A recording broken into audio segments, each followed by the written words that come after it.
It began as a summer camping trip on the shores of a serene Finnish lake. By dawn, it would become one of Finland's most notorious unsolved homicide cases. 3 teenagers' lives brutally taken, 1 survivor with fractured memories, and a mystery that has continued to haunt Finland for over 6 decades. The Lake Bodom homicides remain the country's most infamous cold case, spawning multiple investigations, several prime suspects, and even a shocking twist more than 40 years after the tragedy occurred. To understand the impact of this case on Finnish society, we need to consider the context. In 1960, Finland was a relatively peaceful country with a low crime rate. The nation was still recovering from the aftermath of World War II and the subsequent Reconstruction period. The idea of a brutal triple homicide targeting teenagers was shocking and almost unheard of. This was a time before sophisticated forensic techniques, DNA analysis, or even standardized crime scene protocols. The Lake Bodom homicides would expose significant flaws in Finnish criminal investigation procedures and ultimately lead to reforms in how violent crimes were processed. Welcome to Vanishing Threads. Today we're exploring the disturbing case of the Lake Bodom homicides, a crime that has baffled investigators since 1960 and continues to generate debate among true crime communities worldwide.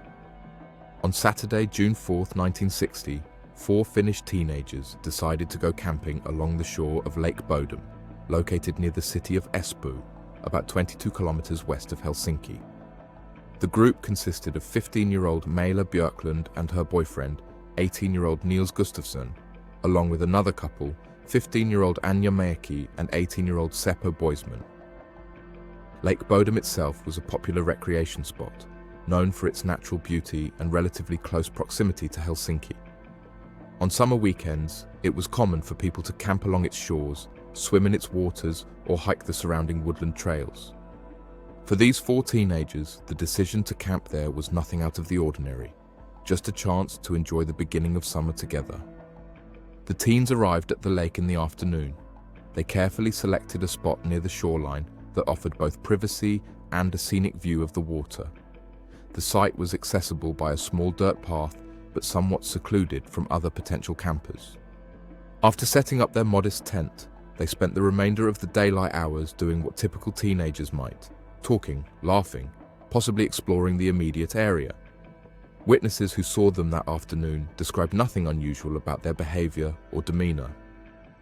As evening approached, they prepared a small campfire and likely shared a meal together. This would have been one of the last peaceful moments they would experience. It was meant to be an ordinary summer outing, 4 friends enjoying nature and each other's company. With no indication of the horror that awaited them, they set up their tent, spent time together, and settled in for the night. Sometime between 4 a.m. and 6 a.m. on the Sunday, June 5th, an unknown assailant attacked the teenagers. At approximately 6 a.m., a group of birdwatchers in the distance reportedly saw the tent collapse and observed a blonde man walking away from the site. At around 11 a.m., a carpenter named Esko Johansson discovered the horrific scene and alerted authorities. Police arrived at noon to find 3 of the teenagers dead. Maila Björklund, Anja Mäki, and Seppo Boisman had all been attacked and fatally assaulted. Only Niels Gustafsson had survived, though he had sustained serious injuries including fractures to his facial bones and jaw. Investigators quickly determined that the assailant had not entered the tent. Instead, the assailant had attacked the teenagers from outside using a sharp object and an unidentified blunt object, possibly a rock, to strike through the fabric of the tent. Neither weapon was ever recovered. The scene revealed several disturbing details. Björklund, Gustafsson's girlfriend, had suffered the most extensive injuries. Her body was found lying on top of the tent, partially exposed, and appeared to have been attacked multiple times. The other 2 victims had been attacked with comparatively less force. Adding to the mystery, the assailant had taken several items from the scene, including the keys to the victims' motorcycles, though the vehicles themselves had been left behind. Gustafsson's shoes were found partially hidden approximately 500 meters from the crime scene, suggesting the assailant had worn them while fleeing. From the beginning, the investigation was plagued by issues that would later be recognized as critical errors. police failed to properly secure the crime scene, allowing numerous officers and onlookers to trample potential evidence. They did not record details of the scene systematically and even brought in soldiers to help search the area, further contaminating the site. Gustafsson, the lone survivor, claimed to have seen a glimpse of an attacker dressed in black with bright red eyes coming for them. His severe injuries, including facial fractures, appeared to support his account of being a victim. Over the years, the investigation would focus on several suspects, though no one was ever convicted of the homicides. Many local residents suspected Carl Gillström, a kiosk keeper from the Oitar area who was known to be hostile toward campers. Locals referred to him as an aggressive person who would cut down tents and throw rocks at people camping near the lake. Some witnesses claimed to have seen someone matching his description, leaving the scene of the crime, but were too afraid to report this to police at the time. Local rumors persisted that Gillström had actually confessed to the homicides to his wife, and even to some locals in moments of drunkenness, though these claims were never officially verified. His alleged motive, according to these accounts, was simply his hatred of teenagers camping near his lake. Investigators at the time did interview Gillström, but found no concrete evidence linking him to the homicides and dismissed claims of his confessions, considering him mentally disturbed. The timing of his death added another layer of intrigue to his potential involvement. Gillström drowned in Lake Bodom in 1969, most likely self-inflicted, taking any potential confession with him to the grave. The fact that his death occurred in the very lake where the homicides took place struck many as either an eerie coincidence or possibly an act of guilt-driven symbolism. Years later, when the case was reopened, police would reconsider the evidence against Gillström, but ultimately could not establish his guilt beyond reasonable doubt. However, many locals still consider him the most likely perpetrator. Public suspicion also fell heavily on Hans Assmann, a German-born naturalized Finnish citizen who lived several kilometers from Lake Bodom.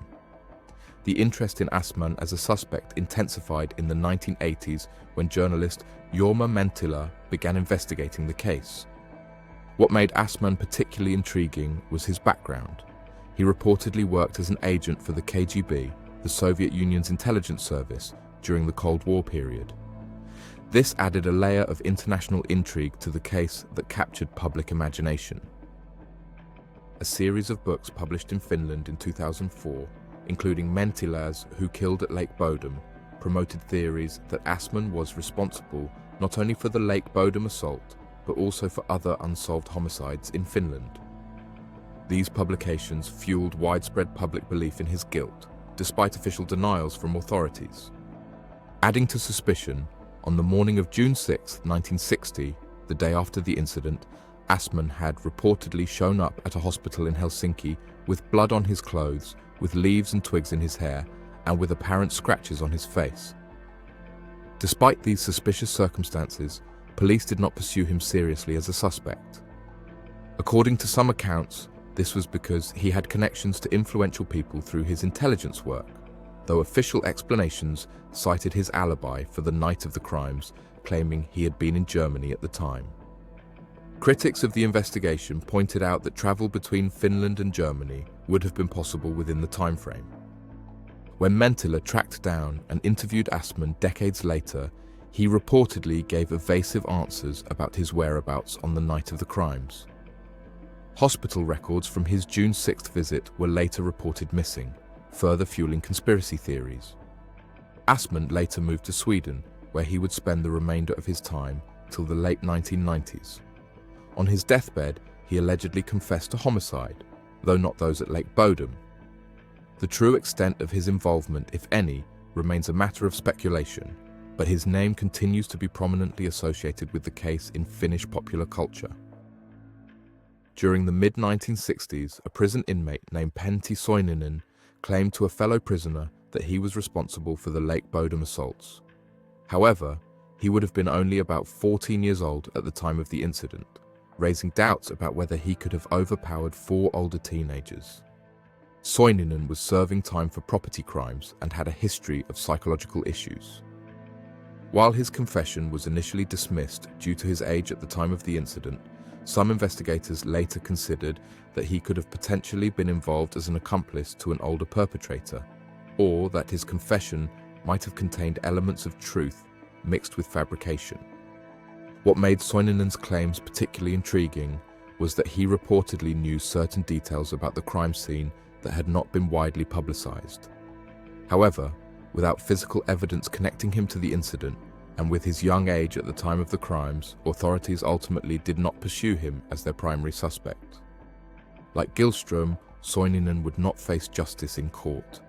He ended his own life in 1969, reportedly on the anniversary of the tragedy. The timing of this added weight to his confession in the minds of some investigators, though others maintained it was merely coincidental. With his self-inflicted end, another potential path to resolving the case had been closed off, further cementing Lake Bodom's status as Finland's most enduring homicide mystery. The case took a dramatic turn in March 2004, almost 44 years later, when police arrested Niels Gustafsson, the lone survivor, on suspicion of assaulting his friends. The timing shocked Finland, as Gustafsson had lived a quiet life for decades after the incident, working as a bus driver and rarely speaking publicly about the tragedy that had defined his youth. The decision to reopen the investigation came after Detective Superintendent Juko Salo of the National Bureau of Criminal Investigation became interested in the unsolved case in the late 1990s. Finland had recently established a cold case unit, and the Lake Bodom homicides were among the highest-profile unsolved crimes in the country's history. The new investigation team carefully re-examined all available evidence from the original crime scene using modern forensic techniques that hadn't existed in 1960.